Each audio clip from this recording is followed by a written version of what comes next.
How is everybody today? It's a beautiful Thursday. Woohoo, rock on.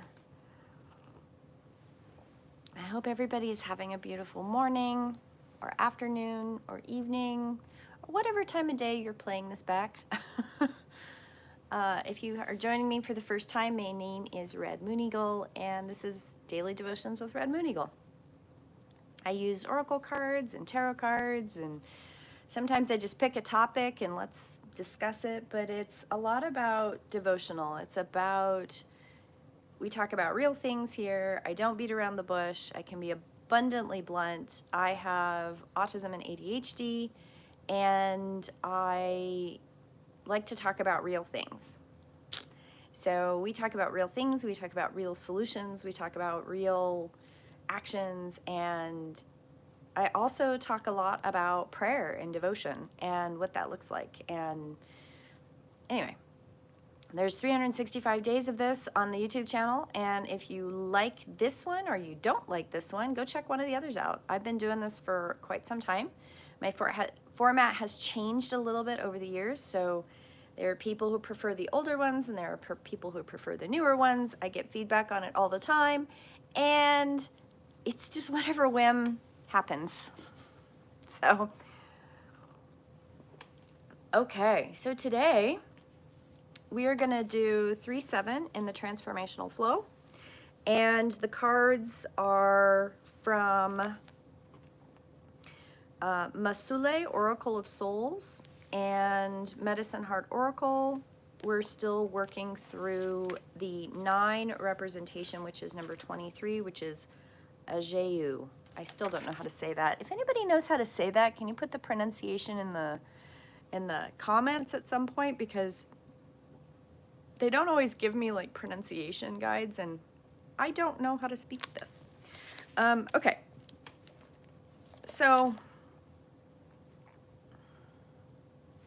I'm going to start with Mausolea today. So the card I drew was Eternal Servitor, the Ancient Wanderer, hope or incompleteness or yearning. Isn't that a beautiful card? Eternal Servitor, the Ancient Wanderer. The Eternal Servitor is wandering the realm as long as anyone can remember. Perhaps as long as anyone has been, perhaps as long as there has been in Mausolea, as long as there has been time or memory. It wanders incomplete, suffused by longing for the unknown thing that it lacks.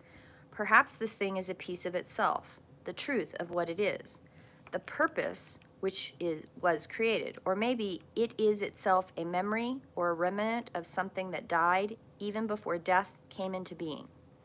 The Eternal Servitor reminds us that we are ourselves eternally incomplete. We must manage our desires and shape them into what we want to be, lest they consume us and become all that we are. The domains of hope, incomplete, yearning. I think the important part of this card is the Eternal Servitor reminds us that we are ourselves eternally incomplete. We must manage our desires and shape them to what we want them to be, lest they consume us and become all that we are. From a perspective of the 3-7 dynamic, the struggle for safety, the struggle for perfection in a relationship, the eternal possibilities of all that could be, and the shadow of not being heard and the shadow of not being seen and not being known to care and to be loving. And I think this card is saying the eternal incompleteness is in this life. There is this shadow of, can a relationship be perfect? Can a relationship, can an interaction, can doing things with people both be as beautiful and joyful and complete and safe as it can be? And what are all the possibilities of what that could look like in a relationship? And how can all of the people be seen in the relationship? I think Eternal Servitor shows us a lot of that in the eternal concept of a full lifetime. I don't mean eternity as in forever and ever, all of everything, everywhere, all at the same time, because that's a totally different conversation. But it's a very interesting card where the wandering, the suffused with longing of what's unknown and what could be lacking. That's such a 7 concept, as well as the 3 part, which is seeking safety and seeking complete joy and complete honoring in the relationship. Okay, so I'm going to go to 9. So 9 is where we pull it all together in the fullness of everything. So this section of 9 is, there are ways to speak with care and wisdom when voicing negativities or challenges that involve others, so that psychic harm does not occur for anyone involved. Therapeutic safe space allows for uninhibited speech whilst one assumes the responsibility for what is expressed. Oh, I'm going to read that again, because I tell people all the time, when they come to me for psychic readings, when they come to me for healings, I ask them, do you have a counselor? They're like, no, or counseling doesn't work for me. I'm going to read this again. There are ways to speak with care and wisdom when voicing negativities or challenges that involve others, so that psychic harm does not occur for anyone involved. Therapeutic safe space allows for uninhibited speech whilst one assumes responsibility for what is expressed. In consciously held space, imbued with healing intention, any words of distress or derision that need to be articulated in order for the mind to attain clarity and rest do not need to unintentionally become negative energy unleashed towards another. Such an infliction of negativity would not benefit anyone. Once the negativity has been acknowledged and released, a different, more compassionate view will naturally arise, providing inner liberation. Healing occurs and solutions flow. Now, ritualized confession as a means to purify and strengthen oneself is found in numerous religious traditions. In the Catholic tradition, the ritual of confession, the saying goes, confession is good for the soul. In the process of confession, one speaks openly to a religious figure who is meant to hold space to hear, acknowledge, yet not judge, offer guidance and means for rectifying damage done through specific prayers. Confessional process is also found in Hinduism, Buddhism, Judaism, and Islam. Now, I'm gonna say this. I am not opposed to confession. I am not opposed to religious figures offering that sacred space. I'm completely okay with that. I think that's a healthy thing. But that religious figure should have some training. And I don't mean necessarily just their religious indoctrination as training, because there is something about how holding space in a therapeutic container, there we go, I'll get that out, that the blending of both the mental, spiritual, physical, and emotional safe spaces for people, I think, need a little bit more of a understanding of how the brain works, how neurology works, how different kinds of concepts have been peer reviewed and researched, tested, and also the qualitative quantity of some modalities. So, for example, sometimes it's really hard to research mental health modalities. It really is, because it's about the mind, and the mind can be somewhat, people's emotions, people's reactions, people's responses to things can be somewhat slippery, right? Like, I might react with frustration with something or confusion, and someone else might be angry and resentful.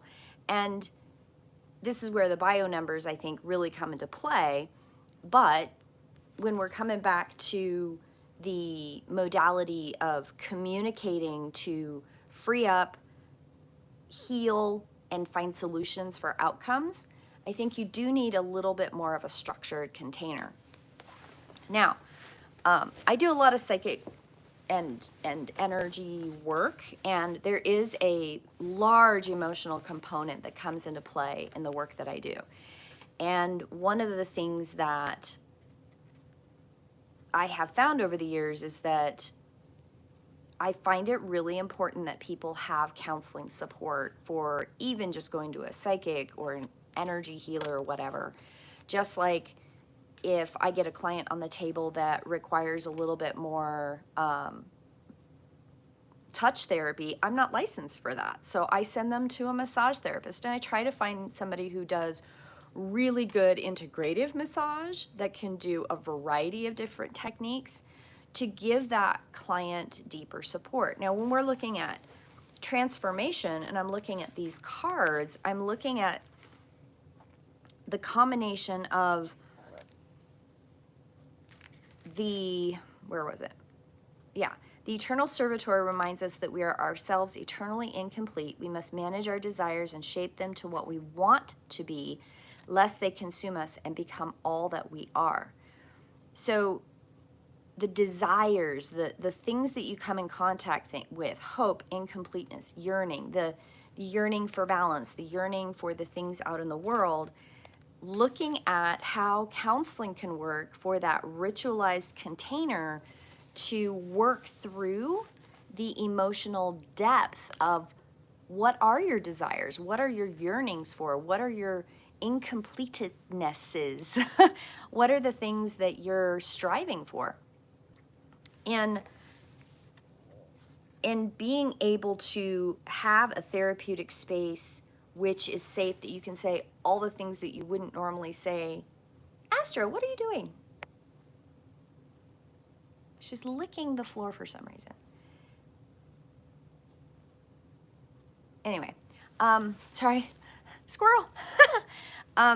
So where was I? Oh, yes. So therapeutic safe spaces let you really process out loud all of those fears, hopes, desires, yearnings, all of the things that, like, you know, it could be anything. It could be at work, you're really struggling with a work environment where it feels like somebody's always in your way, or your boss is holding you back, or one of your team members is toxic. You know, it could be anything, or your perception of toxic. Maybe they aren't toxic. Maybe it's your perception of toxic.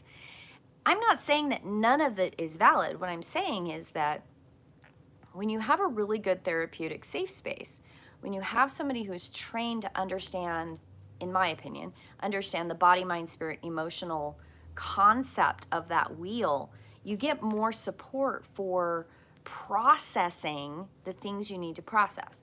Now, I will say that there are people that are like, well, therapy doesn't work for me. It doesn't fix anything. You are correct. I will say that therapy is not to have someone else tell you how to fix something. It's not. And anybody who says, well, therapy doesn't work for me, it doesn't fix anything, I just nod my head and go, yep, it's not meant for that. Because there's no permanent fix for anything. There's no formula that says if you do A, B, C, and D, everything will be 100% perfect. Even the suggestions that I talk about, even the things that I process through on daily devotions, no one thing is going to work for everyone. There's no one way to smudge. There's no one way to charge water. There's no one way to charge your food. There's no one way to, how many different ways can you breathe? I mean, we all have, in theory, we all have 2 lungs, and you breathe in, you breathe out, and your diaphragm works and everything's okay. But what about people who are permanently paralyzed and they have to be on a ventilator? Their breath is going to look different, right? It doesn't mean it's wrong. There's no formula. They're alive. There's a beautiful machine keeping them alive. Many years ago, I knew somebody who had extremely bad damage to, they had a virus of some kind, and anyway, they had lost the use of their legs and some of their lung function. So they always had to have this, what do they call those things? Tracheotomies. And so there was an attachment that would go onto the trach, especially at night, so that they would breathe. Because as soon as they would go to sleep, their entire autonomic nervous system would shut down so much that they wouldn't be able to breathe at night. I know people who have sleep apnea. They have to use breathing machines at night. Hello, that's a breathing aid. Does that mean they're broken, that there's something wrong with them? Oh, hell no. Okay? So there are so many different ways of approaching how to do something that when you go to a counselor, a really good counselor, really good therapeutic safe space, allows for you to say the things you need to say and to help you reframe to the possibilities, which is the 3-7 part of this transformation, the possibilities of how to approach the next thing, how to rethink the situation, how to maybe try cooking your food instead of eating it all raw, right? Like that would be an example. Like how many different ways can you eat food? A lot, right?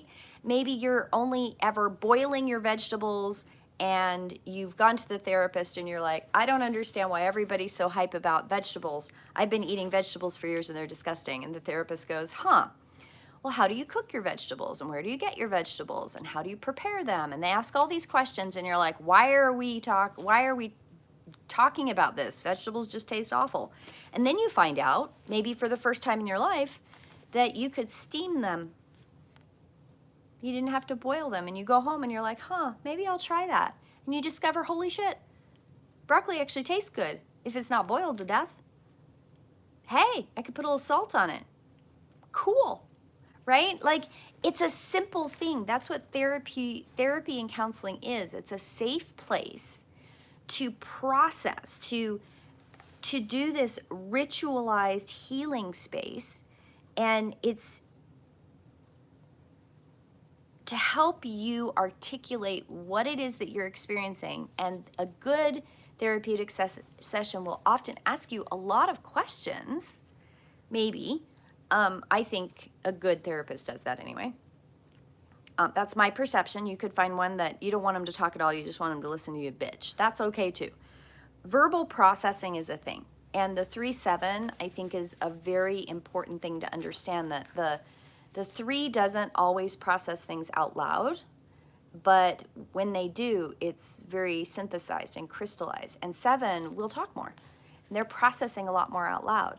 And these are things that once we release the initial negativity, I hate vegetables, I don't know why everybody eats them, my boss wants me to eat vegetables, or my partner wants me to eat vegetables, they cook them all the time and I hate them, and you start talking about it, and it may start like, I love my partner but, or my partner does these things, and like going to a therapy session could be innocuously what you think you're going in to talk about, how much you don't like this person, and what it is it boils down to you don't like that they make you eat vegetables, and vegetables are awful.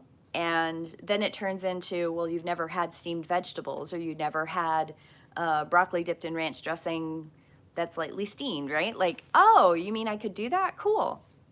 You don't know what you don't know until you learn it. And therapy designed for that sacred space can be a safe place to process these big things. And from a spiritual devotional perspective, one of the things that we do really awfully in our modern culture is we burden our friends. And I am bad about that. Absolutely. And I've learned to be much better about it. But over the years, I think genuinely I've probably burnt friends out in using my friends for therapists, especially when I didn't have a therapist. It's a terrible thing to do. And I think we've all done it. I have had friends that have come to me where I've like, I'm happy to listen to you. I will be here anytime you want to chat. And do you have a counselor? I have one person, well, I actually have 2 people that I can think of off the top of my head that we have wonderful conversations. I love them dearly, but they refuse or come up with excuses to get a counselor. And I do mean excuses. I don't mean like the 2 people I'm thinking of are it's not because they can't find one. It's their own thing. And I respect it, but I also acknowledge that we in our Western culture don't know how to be friends sometimes when we have a lot of trauma and we have a lot of need for this spiritual confession place, this spiritual or mental health place where we can go in a sacred place and we can vent our frustration and our feelings about other people or situations that we don't know how to process, that we don't know how to work through, and we burden our other friends. And it becomes a very toxic bonding place. I talk about it actually in one of my classes where there is such a thing as toxic bonding, tethering, where it's kind of like you've anchored into the other person and the only thing you ever talk about is this toxic event. And when you have a friendship that's based on a toxic event, neither of you ever grow because neither of you are out of that safe, neither of you are taking that toxic energy and that negative energy and that hurt and that disappointment and that fear, and you're not taking it into a healing space. You're just in an echo chamber with someone else that also has a toxic issue with that thing. So it's really hard in our Western culture to break out of the paradigm of using our friends for therapy. It really is. And I've done it. I am not above that. I am going to confess all the way to the bank and back again with that one. Because it's something we do. It's actually something that when I was in junior high and high school, it was kind of like just done, especially in some girl groups. Some girl groups were really bad about that. And it's not healthy. I think the worst was my 7th and 8th grade year. And I think there's something about that transition in junior high that I've said it for years and I'll say it 5 million more, is that I really truly think that when children are going between 6th, 7th, 8th, and 9th grade, it should be just part of the school structure that every single child gets therapy because of that learning transition through all those hormonal changes and all of that mental change that happens in that growth stage. But in the transformational flow, in looking at transforming your life and looking at the devotion for today, think about the phrase confession is good for the soul. Think about what both good and bad that religions have provided in history for this modality, because counselors haven't always been a thing. Usually it's been religious leaders. Now, I have a personal opinion. I really do genuinely think at this point that most organized religion is just a cult. It's just another way to control you through fear, shame, and disappointment. It's a way to control your actions to keep you afraid. I really do. I really have I've studied a lot of organized religions, probably not all of them, but I remember when the new Christian Bible came out, there's a family member that I spent a lot of time with, and I read that book, and it was very disturbing. And I had already read the King James Version by that time, and I found parts of that really disturbing.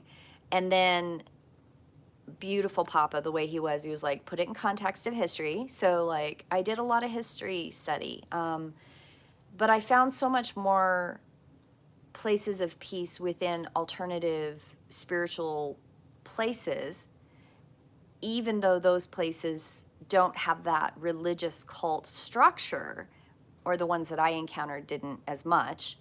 They're there, they're still there.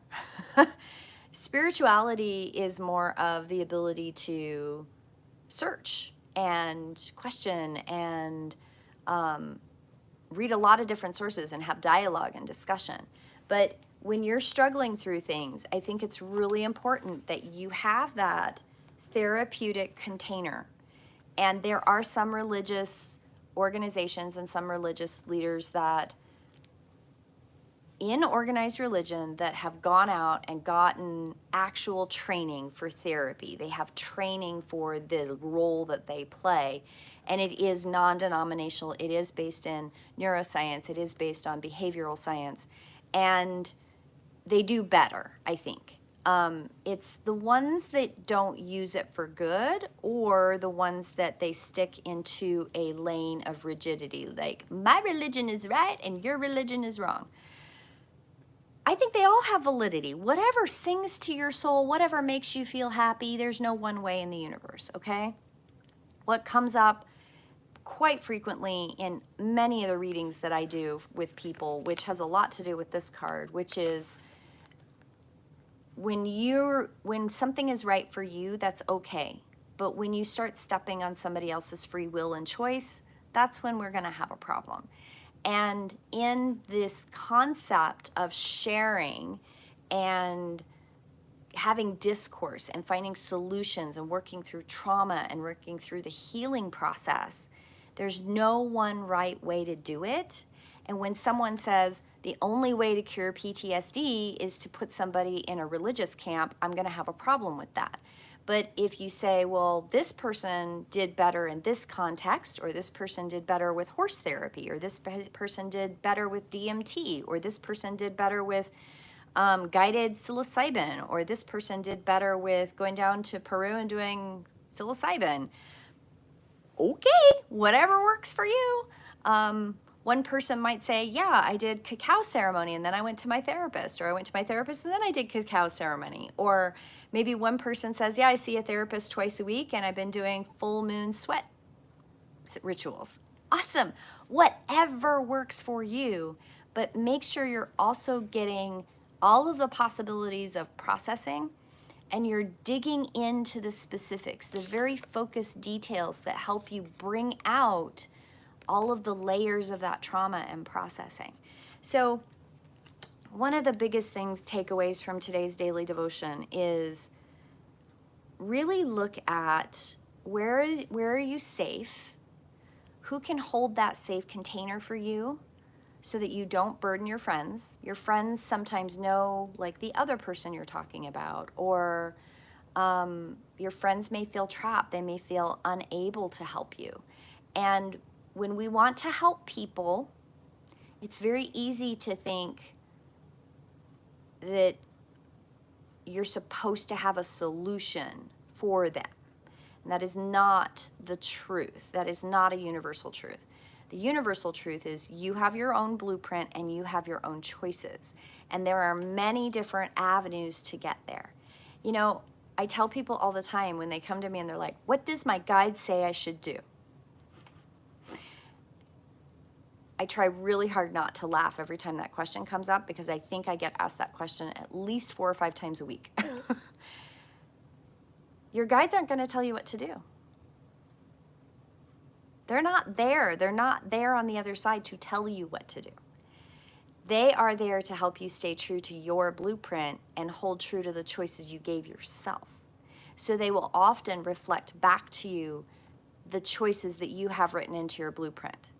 Or they'll do like things that my guide does, which is, I need to know what to do. And I already know they're not going to answer that question. I already know my guide's not going to tell me what to do. But they will sometimes grunt, give me a sign, or tell me something silly like, well, you should probably just focus. I love that answer, focus. Okay, I'm trying. Neurodiversity here. Or they'll warn me of the outcomes, or they'll give me a little bit of pressure saying, hey, you should probably like not do this over here. You need to do this over here. It's a choice. I'm not going to tell you you have to do it, but I'm just going to give you this niggling, uneasy feeling if you keep doing this other thing instead of doing this thing. So your guides are not going to tell you what to do. A therapist and a counselor's place is to give you tools and space so that you can find out what you feel safe doing, and giving you questions to help you go, oh, maybe I could do that differently. Talk therapy is beautiful, but there are a lot of other kinds of therapy. There's rapid eye movement, there's dialectical behavior therapy, there's reframing, there is somatic therapy, which I think is really epically awesome. So just FYI, I love that one. There's art therapy. Like, I do all kinds of art therapy all by myself. There's music therapy, there's sound therapy, there's food therapy. ironically, there is a whole thing of food therapy. There's ceremonial therapy. There's spiritual therapy, body, mind, spirit, emotion. All of the quadrants are part of it. And then there's community therapy. There is coming together with those of others that are in your community that have diverse backgrounds and connections to support each other. But do it in a safe space. Do it in a safe space. And make sure you have different voices in your therapies, in your communities, because communities that all have only one voice become a silo and an echo chamber where very little growth happens. So I hope you all have a beautiful day, and I will see you in prayer. And Esther came up to join us here at the end. She's purring like a none other. I hope you all have a beautiful day, and I will see you in prayer. Blessed be. Right, Esther? Yeah.